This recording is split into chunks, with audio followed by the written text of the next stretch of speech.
Hello बच्चों, let's read the question. The question is name some harmful bacteria and the harms due to them. तो आइए देखते हैं हम इसका की कंसेप्ट. तो अगर हम बात करें इसके की कंसेप्ट हो जाएगा क्या? It will be harmful bacteria. So अगर हम हार्मफुल बैक्टीरिया की बात करें तो हार्मफुल बैक्टीरिया में क्या आ जाएगा? हार्मफुल बैक्टीरिया जो है वो वैसे माइक्रो ऑर्गेनिज्म होते हैं जो कि आपका डिजीज या हम कह सकते हैं या हार्म कॉज करेंगे. किसको? They will cause harm to humans, other animals as well as to the plants. Further अगर हम बात करें तो ह्यूमन में ऐसे या प्लांट में या एनिमल में ऐसे बहुत सारे डिजीज कॉजिंग ऑर्गेनिज्म है जिसमें अगर हम डिजीज कॉजिंग माइक्रोब्स की बात करें या डिजीज कॉजिंग माइक्रोब्स की बात करें तो उनको क्या कहा जाता है? They are called as the pathogens. तो अब अगर हम एग्जाम्पल से इसको देखें तो हम क्या देख पाएंगे? हम ये देख पा रहे हैं बच्चों की कई सारे माइक्रो ऑर्गेनिजम्स ऐसे हैं जो आपका डिजीज कॉज करते हैं, सच एज ट्यूबरक्लोसिस. ट्यूबरक्लोसिस जो है ये कौन कॉज करता है? This tuberculosis is caused by bacteria and this bacteria is transmitted. ये कैसे ट्रांसमिटेड होता है? This is transmitted by air. Similarly अगर हम बात करें तो और क्या है, जैसे कि एक डिजीज और है टाइफॉइड. और टाइफॉइड को कौन कॉज कर रहा है? इसको कॉज कर रहा है बच्चों आपका, इसको भी बैक्टीरिया कॉज कर रहा है और ये फैलता है due to the contamination of water.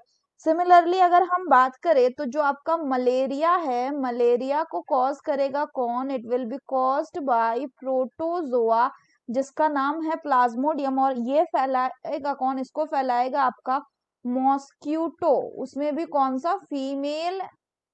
Female Anopheles mosquito, female Anopheles mosquito. तो ये क्या हो गए? ये सर्टेन डिजीज हो गए जो आपका क्या करता है? बैक्टीरिया द्वारा कॉज होता है, जिसमें मलेरिया जो है ये एक्सेप्शन, यानी ये प्रोटोजोआ से कॉज कर रहा है. तो हमें अगर क्वेश्चन की बात करें, हमें बात कर रहा है कि हार्मफुल बैक्टीरिया की बात करना है.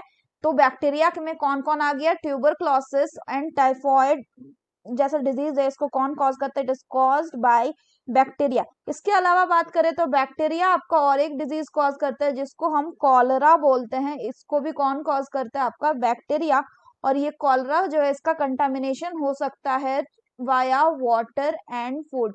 इसके अलावा अगर हम बात करें तो there will be certain bacteria जो कि कॉज करता है आपका डिजीज इन कैटल. जैसे कि अगर हम एंथ्रेक्स की बात करें, एंथ्रेक्स, तो ये एंथ्रेक्स डिजीज होता है किसका? ये आपका बच्चों ह्यूमन एंड कैटल दोनों का डिजीज होता है और इसको भी कॉज करता है कौन? It will B caused by bacteria. Similarly अगर हम प्लांट के डिजीज की बात करें तो प्लांट में एक डिजीज होता है जिसको हम कहते हैं साइट्रस कैंकर. इसको भी आपका बैक्टीरिया ही कॉज करता है. It is also cause by the bacteria. इसके अलावा अगर बात करें तो there will be certain bacteria which spoils the food, and thereby it will cause the food poisoning. So that's all for the question बच्चों. Hope you understood it well. Best of luck.